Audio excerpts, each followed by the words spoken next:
Welcome to Idaho Fish and Game's Hook and Bulletin podcast, your weekly news roundup of hunting, fishing, trapping, and conservation stories from around the Gem State. Hosted by Fish and Game's Public Information Specialist, Connor J. Lease. And welcome back, everyone, to Idaho Fish and Game's Hook and Bulletin podcast. It's been a steady week for hunting, fishing, trapping, and conservation stories here in Idaho. This week on the Hook and Bulletin, we'll be talking about saving bull trout in southwest Idaho's Crooked River, banning waterfowl, and becoming a conservation officer. But first, here's why a handful of sockeye are hitching a ride to Eagle, Idaho.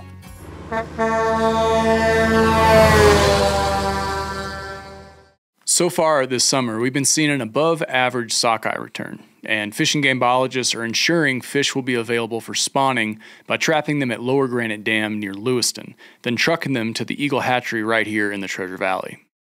The upper Salmon River has been unseasonably warm and potentially deadly to sockeye. That stretch of river is the final leg of a 900-mile journey that Idaho's endangered sockeye must make before arriving to the Sawtooth Basin near Stanley. Up through July 18th, Fish and Game staff trucked 142 sockeye from Lower Granite Dam, with more yet still to come. And it ain't the first time. The department also trucked sockeye in 2015 and 2021 when weather conditions were similar. So we're only trucking a portion of the sockeye that we're trapping at Lower Granite Dam, and we still expect a chunk of them that will make the migration the additional 400 miles back to the Stanley Basin. That's Fisheries Bureau Chief Lance Hebden. We prefer to let fish migrate naturally in the river, but we also have to balance knowing that they're headed towards some warmer water, and they've come through some warmer water. So we decided to reroute some of them to Eagle Fish Hatchery to ensure that we have anadromous fish to help produce the next generation of Idaho sockeye. Through mid-July, over 1,200 sockeye have reached Lower Granite Dam, about 30 miles west of Lewiston.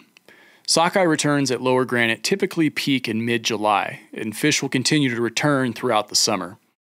The run is already the 7th highest return to Lower Granite since fish counting began there in 1975. The combined state, federal, and tribal efforts have bolstered a sockeye population that was on the brink of extinction.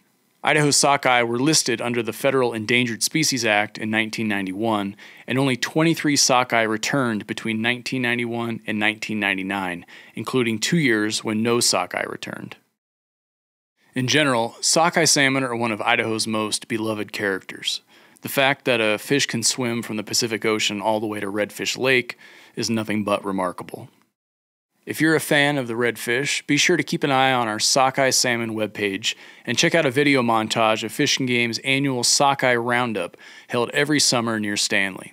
I'll be sure to include links to both of these in the description. Next up, we're heading to the Clearwater region to catch and band waterfowl.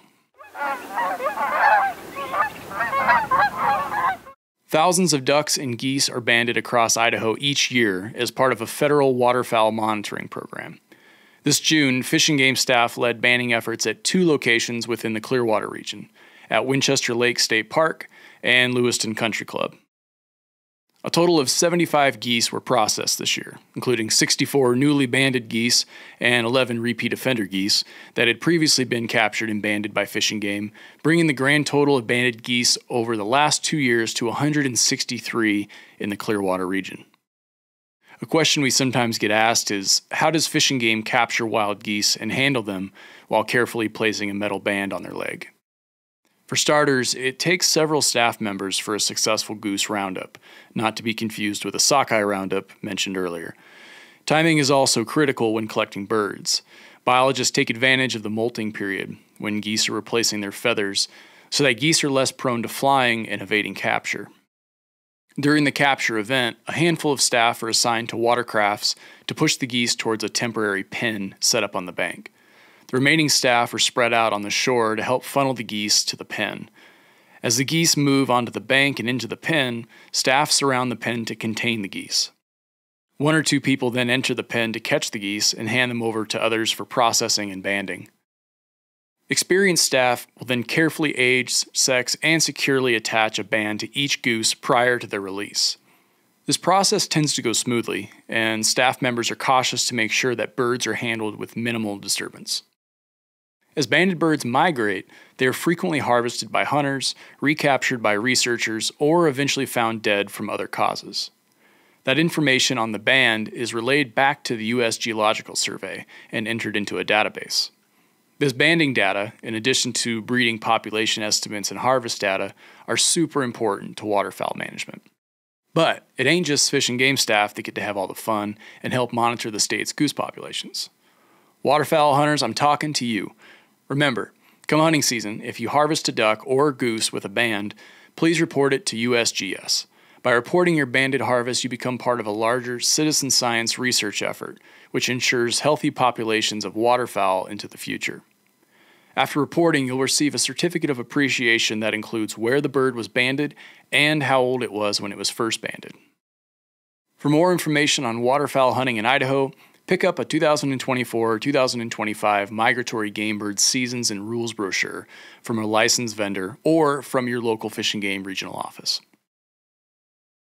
Alright, here's another really cool story on monitoring populations. This time, it's bull trout in west central Idaho's Crooked River.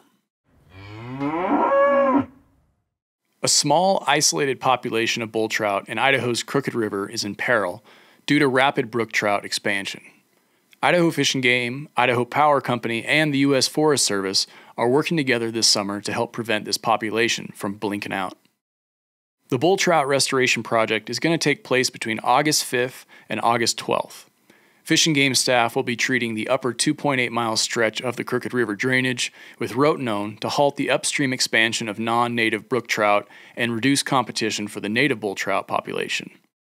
To learn more about how fisheries biologists use rotenone in these kinds of situations, jump back to episode 10 of the Hook and Bulletin, titled Rotenone Moose Attacks and Rewards for Catching Fish. The treatment area will span from the headwaters near Summers Grave downstream to the upper extent of Forest Service Road 50772.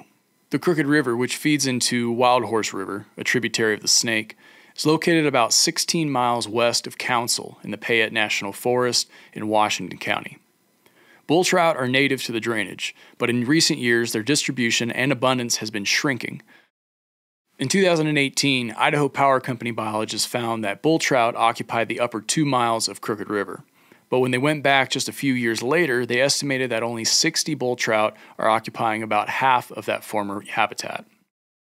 One of the objectives listed in Fish and Game's current statewide fisheries management plan is to, in some locations, develop and implement management actions to reduce or eliminate non-native trout where necessary to protect native species. And that is exactly what will be taking place in Crooked River this summer. Here's a quick synopsis of how that'll all go down.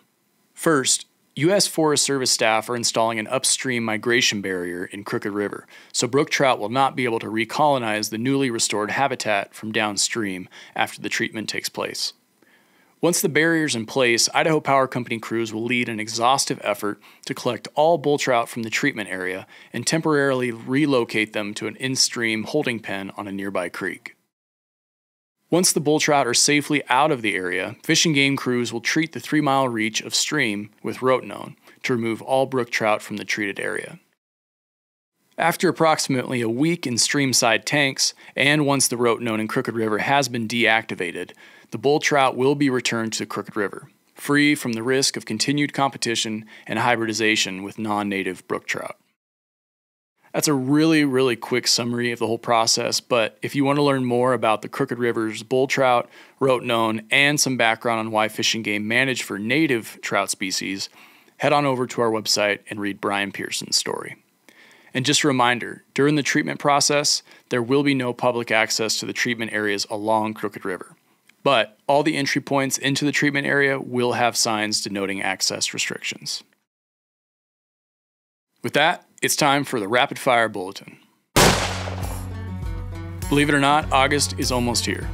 Aside from being just another scalding month, the first day of that month also happens to be the last day you can purchase your controlled hunt tags.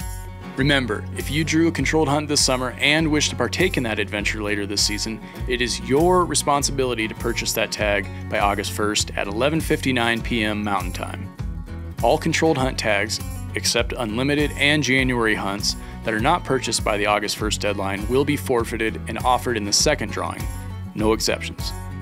Those of you who applied for controlled hunt tags for deer, elk, pronghorn, fall black bear, and fall turkey can check your draw status through gooutdoorsidaho.com if you already have an account. Ever wanted to work for Fish and Game as a conservation officer? Then this upcoming workshop just might suit your fancy. Fish and Game will be offering a one-day Women Wardens Workshop on Saturday, July 27th from 9 a.m. to 5 p.m. at the Magic Valley Regional Office in Jerome. Attendees can participate in person at the regional office or virtually by Zoom. The workshop will focus on the recruitment of female candidates, but anyone who is interested in a career as a conservation officer is encouraged to attend. Pre-registration is required for this workshop. To register, go to the Fish and Game webpage or call your nearest Fish and Game office. The second phase of the Pack River Delta Restoration Project is now complete. The project started back in October of 2023 and was completed in June 2024. With the work now complete, the area is primed and ready for use by both the public and by wildlife.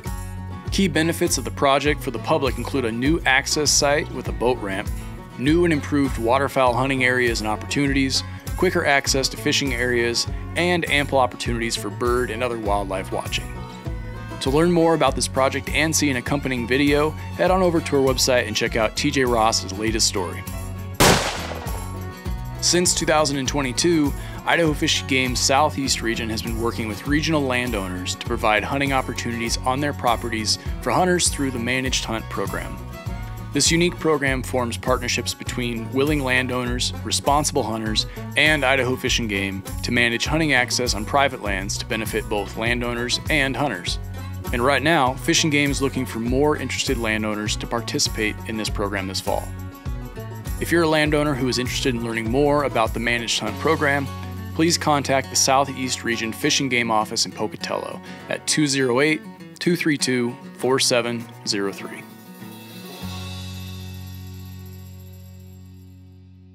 All right, that's it for this week's stories. It's time for the question of the week.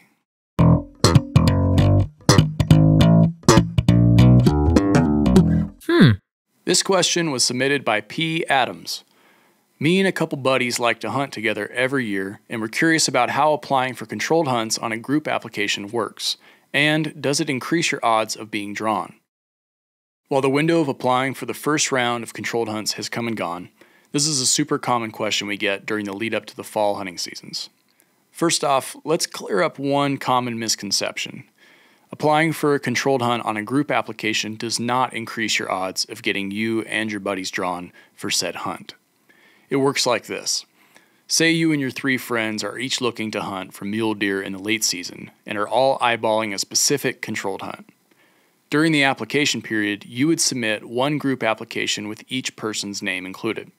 Let's say that particular hunt had 200 tags. If either of the names on the application are drawn and the number of hunters in your group are less than what's available for that hunt's remaining allotment, then you and your 3 friends would each draw that tag. However, say there was only 2 tags left and your name got picked on behalf of your group of 4, then you and your group would be skipped and the draw would continue down the line. For newer hunters especially, this can be kind of a confusing topic, so thanks for shedding some light on this one.